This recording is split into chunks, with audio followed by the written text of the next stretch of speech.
દુબઈમાં આયોજિત ભારત પાકિસ્તાન વચ્ચેની ક્રિકેટ મેચનો વિરોધ થઈ રહ્યો છે। એશિયા કપમાં ભારત પાકિસ્તાન વચ્ચેના જંગની વિરુદ્ધ લોકો જંગમાં ઉતર્યા હોય તે રીતે બોયકોટની માંગ કરી રહ્યા છે। પહેલગામ આતંકી હુમલો અને ઓપરેશન સિંદૂર પછી બંને વચ્ચે આ પહેલી મેચ રમાઈ રહી છે, જેનો ગુજરાત સહિત દેશભરમાં વિરોધ થઈ રહ્યો છે। ઘણા પૂર્વ ક્રિકેટરો, રાજકીય પક્ષો અને ક્રિકેટ ચાહકોએ આ મેચનો વિરોધ નોંધાવ્યો। ભારત પાકિસ્તાનની તમામ મેચમાં જે ક્રેઝ હોય છે તે આ વખતે નથી જોવા મળ્યો। નોંધનીય છે કે અગાઉ સુપ્રીમ કોર્ટમાં પણ મેચ રદ થાય તેવી માંગ સાથે અરજી કરવામાં આવી હતી।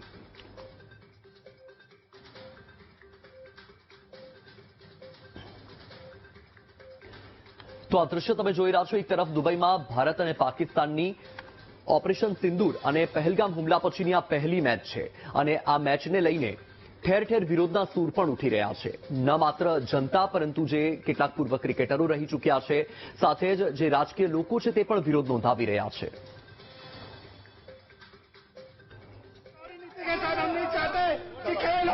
हम विरोध करते हैं सरकार की नीति का।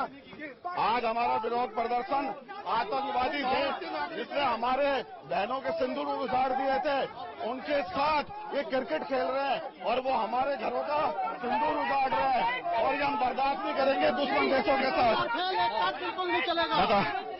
खून और खेल एक साथ नहीं चलेगा। हमारी बहनों का सिंदूर उजाड़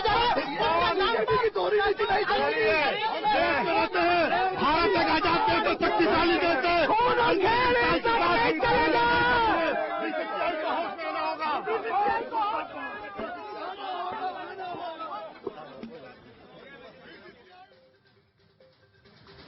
ભારત પાકિસ્તાન મેચને લઈને પહેલગામ હુમલાના મૃતકોના પરિવારમાં રોષ જોવા મળી રહ્યો છે।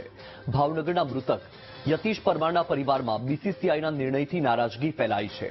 મૃતક યતીશ પરમારના પત્ની કિરણ પરમારે મેચ રમવાના નિર્ણયની આકરી ટીકા કરી છે।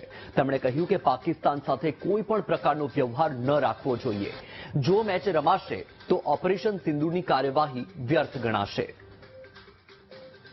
ભારત પાકિસ્તાનની યારે કોઈ રમત હોવી જ ન જોવે, કોઈ એની યારે સંબંધ ન હોવો જોવે અને આ રમત એવી રમવાની વાત થાય છે। હજી નરેન્દ્ર મોદીએ સિંદૂર ઓપરેશન પૂરું કર્યું નથી, સાંભળી લેજો, હજી પૂરું કર્યું નથી। તો આ સટ્ટાબાજી, આ પૈસા હાટુથી મેચ રમવાની છે। હજી અમારા હજી આ જખમ ભર્યા નથી। હજી તમે ઘરે જે 26 લોકોએ જે આપણે જીવ ગુમાવ્યો છે, શહીદ થયા છે, એને ઘરે ઘરે જઈને તમે પૂછો અને જે મારા આર્મીના ભાઈઓ જે શહીદ થયા છે એને ઘરે જઈને પૂછો કે દેશ હાટુથી લડે છે અને તમે મેચ રમવાની વાત કરો છો। કેવું છે કે આ મેચ રમવામાં આવે છે તો ખાલી પૈસા માટે જ રમવામાં આવે છે અને હજી અમારી આંખ બંધ કરી તો અમને એ દ્રશ્યો સામે દેખાય છે। હજી અમે દિવસો ભૂલ્યા નથી। તો આ જેમ ઓપરેશન સિંદૂર ને જે હુમલો પાકિસ્તાન ઉપર કરવામાં આવ્યો અને એની પાછળથી આ મેચ રમવામાં આવે તો જે અત્યાર સુધી જે કાર્ય કર્યું એ તો નિષ્ફળ જ ગણવામાં અમારે આવે ને। એશિયા કપમાં ભારત પાકિસ્તાનના મેચનો વડોદરાના કરજણમાં વિરોધ કરવામાં આવ્યો। કરજણ તાલુકા કોંગ્રેસના સભ્યોએ મૌન રેલી યોજીને આ મેચનો વિરોધ કર્યો છે। પહેલગામમાં આતંકી હુમલા બાદ ભારત અને પાકિસ્તાનના સંબંધોમાં ભારે કડવાશ આવી છે। ભારતીય સેનાએ ઓપરેશન સિંદૂર મારફતે પાકિસ્તાનમાં આતંકના આકાઓનો ખાત્મો પણ બોલાવ્યો હતો, પરંતુ પાકિસ્તાન સાથે ક્રિકેટ મેચનું આયોજન થતા દેશમાંથી વિરોધ ઉઠી રહ્યો છે।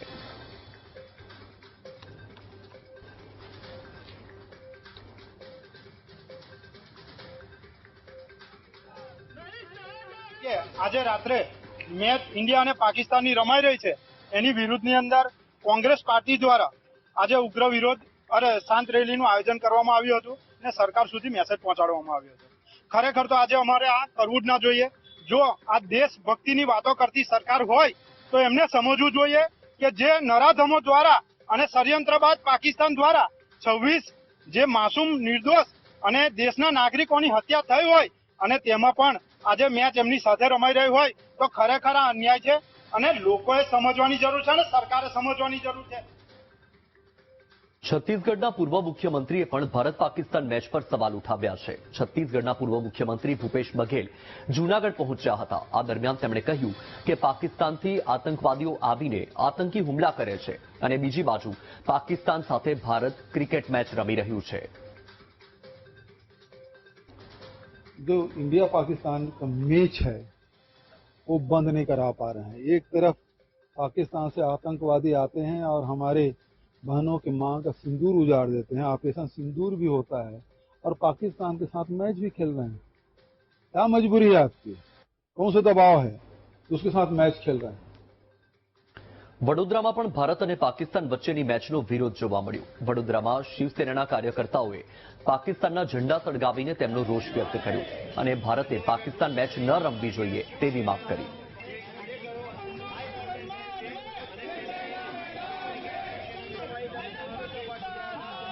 સમગ્ર શિવસેના દ્વારા ગુજરાતભરમાં આજે જે ઇન્ડિયા પાકિસ્તાનની મેચ છે એનો વિરોધ છે.